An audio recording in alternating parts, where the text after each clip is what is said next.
Hi viewers, welcome to universal talkies. ఇప్పుడు మనం మాట్లాడుకోబోయే topic politics సంబంధించింది. ఇంకా కాంగ్రెస్ పార్టీని ప్రియాంక గాంధీ మాత్రమే రక్షించగలుగుతుందా అనే దాని గురించి ఇప్పుడు మనం మాట్లాడుకోబోతున్నాం. అంటే ఈ మధ్య కాలంలో కాంగ్రెస్ పార్టీని వరుస విజయాలు పలకరిస్తుండడం మనం చూస్తున్నాం. ఇప్పుడు మనకి 31 రాష్ట్రాలు ఉంటే కేవలం 3 రాష్ట్రాల్లో మాత్రమే ప్రస్తుత కాంగ్రెస్ అధికారంలో ఉంది. ఒకటి మన తెలంగాణ, నెక్స్ట్ కర్ణాటక, ఇంకొకటి నార్త్ ఇండియాలో ఒకే ఒక రాష్ట్రం, అది హిమాచల్ ప్రదేశ్. మన సౌత్ ఇండియాలో 2 రాష్ట్రాల్లో ఉంటే 5 రాష్ట్రాలకు గాను 2 రాష్ట్రాలు అధికారంలో ఉంటే, నార్త్ ఇండియాలో కేవలం ఒకే ఒక రాష్ట్రంలో ఆ పార్టీ అధికారంలో ఉంది, అది హిమాచల్ ప్రదేశ్. ఇటువంటి పరిస్థితి నుంచి రేపొద్దున్న మళ్ళీ కేంద్రంలో అధికారంలోకి రావాలంటే అది రాహుల్ గాంధీ కి సాధ్యమయ్యే ఇది కాదు. ఖచ్చితంగా ప్రియాంక గాంధీని రంగంలోకి దింపాలి అనే ఒక వాదన అయితే గట్టిగా వినిపిస్తుంది. అంటే రాహుల్ గాంధీ మీద వేరే వేరే ఆరోపణలు గానీ ఏమీ లేవు. అవినీతికి సంబంధించింది గానీ, అంటే రాజకీయ పరంగా చేసే కొన్ని ఆరోపణల్లో తప్ప అతను మిస్టర్ క్లీన్‌గానే మనం చెప్పొచ్చు. కానీ ఎందుకనో రాహుల్ గాంధీ కాంగ్రెస్ పార్టీని అధికారం వైపు నడిపించడంలో తడబడుతున్నాడు. అతను సరైన అడుగులు వేయడం లేదు. అతను ఏదైతే స్ట్రాటజిక్‌గా వెళ్తున్నాడో అది వర్కౌట్ అవ్వడం లేదు. కాబట్టి అప్పట్లో ఇందిరాగాంధీ అంటే ప్రియాంక గాంధీ అంటే ప్రియాంక గాంధీలు ఇందిరాగాంధీని చూసుకుంటారు. అంటే ఇప్పటికీ పురుషాధిక్యత రాజ్యం వెళుతున్నటువంటి మన దేశంలో ఎన్నో సంవత్సరాల క్రితం ఆమె ప్రధానిగా సేవలు అందించడం మనం చూసాం. ఇప్పటికి కూడా ఆమె పేరు మనందరం వింటూనే ఉన్నాం.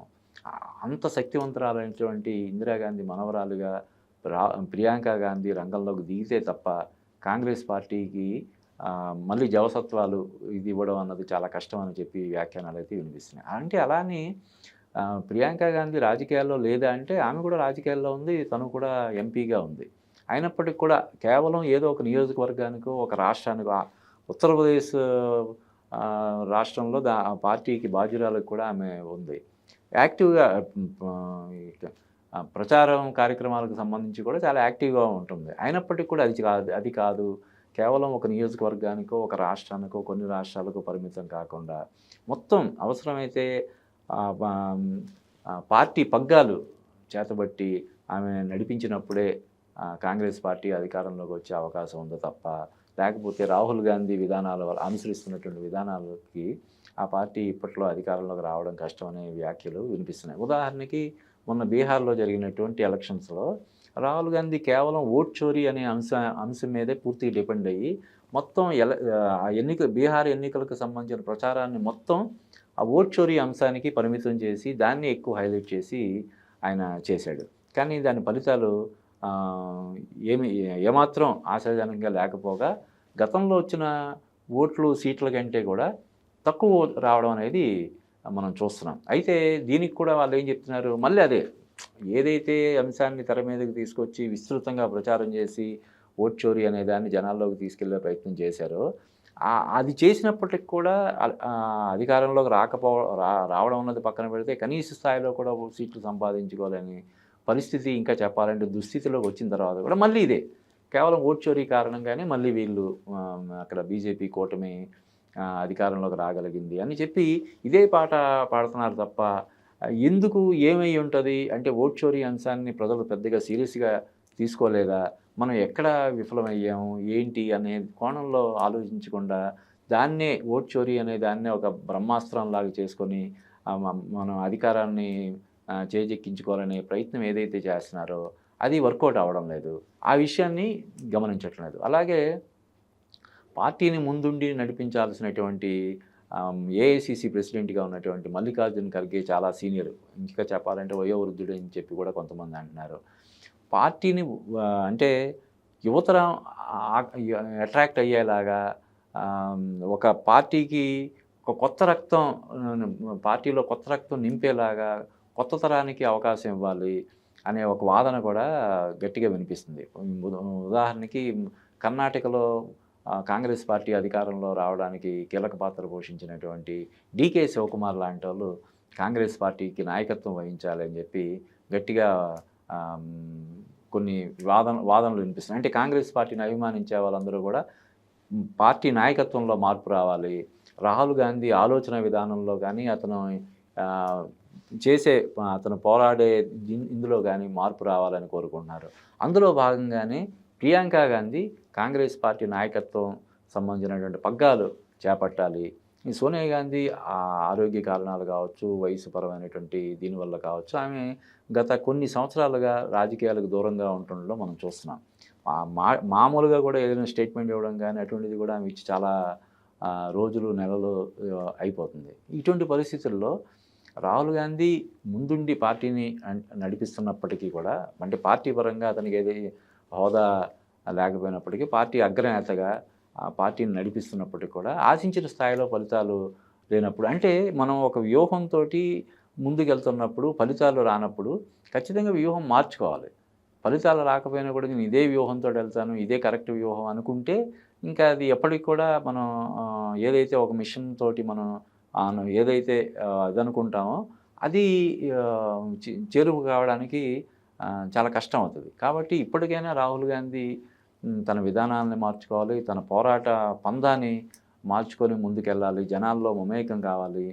అలాగే ప్రియాంక గాంధీ, నాకు తెలిసి ప్రియాంక గాంధీకి నాయకత్వం ఇవ్వడానికి కూడా రాహుల్ గాంధీ అభ్యంతరం ఏం చెప్పడు. ఎందుకంటే స్వతహాగా అతను అధికారం కోసం పాకులాడే వ్యక్తి కాదని మనకు తెలుస్తుంది. అంతకుముందు మన్మోహన్ సింగ్ ప్రైమ్ మినిస్టర్గా ఉన్నప్పుడు రాహుల్ గాంధీ కోరుకుని ఉంటే ఖచ్చితంగా అతనే ప్రైమ్ మినిస్టర్ అయ్యేవాడు. కానీ ఫస్ట్ టర్మ్ కాకపోయినా కనీసం సెకండ్ టర్మ్లో అతను కావాలనుకుంటే ప్రైమ్ మినిస్టర్ అయ్యేవాడు. కానీ ఆయన ప్రైమ్ మినిస్టర్ కావాలని కోరుకోవడం కానీ, ఆ దిశగా ప్రయత్నం చేయడం కానీ ఏం చేయలేదు.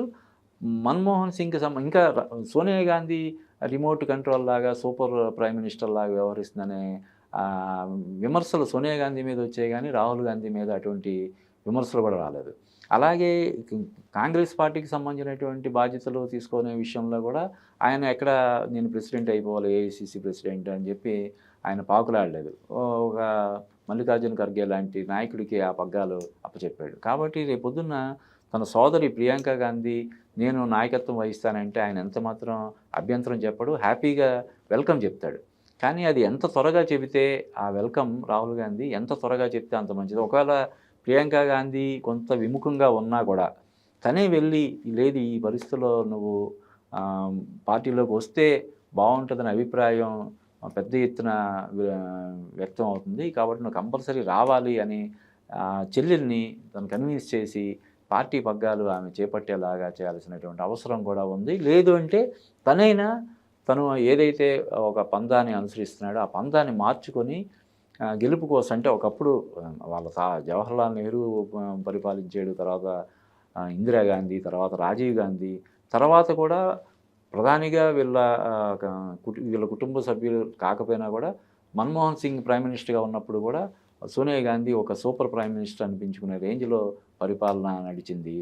కాబట్టి ఒకవేళ నిజంగా కాంగ్రెస్ పార్టీని ఖచ్చితంగా అధికారంలోకి తీసుకురావాలనే ఒక తపన, ఒక లక్ష్యం ఉన్నట్లయితే కనుక అతను ప్రియాంక గాంధీని తనకు తోడుగా ప్రియాంక గాంధీని కూడా అంతే యాక్టివ్గా, తనంత యాక్టివ్గా ఉంటున్నాడో ప్రియాంక గాంధీ కూడా యాక్టివ్గా ఉండేలాగా చేయాలి. ఇంకా చెప్పాలంటే అందరూ ప్రజాభిప్రాయం ఎక్కువ దృష్టిలో పెట్టుకొని ప్రియాంక గాంధీకి కాంగ్రెస్ పార్టీ పగ్గాలు అప్పచెప్పాల్సినటువంటి అవసరం ఉందని అందరూ అభిప్రాయపడుతున్నారు. అది ఇప్పుడు మనం డిస్కస్ చేసుకున్నటువంటి పొలిటికల్ టాపిక్. ఎంత వచ్చింది?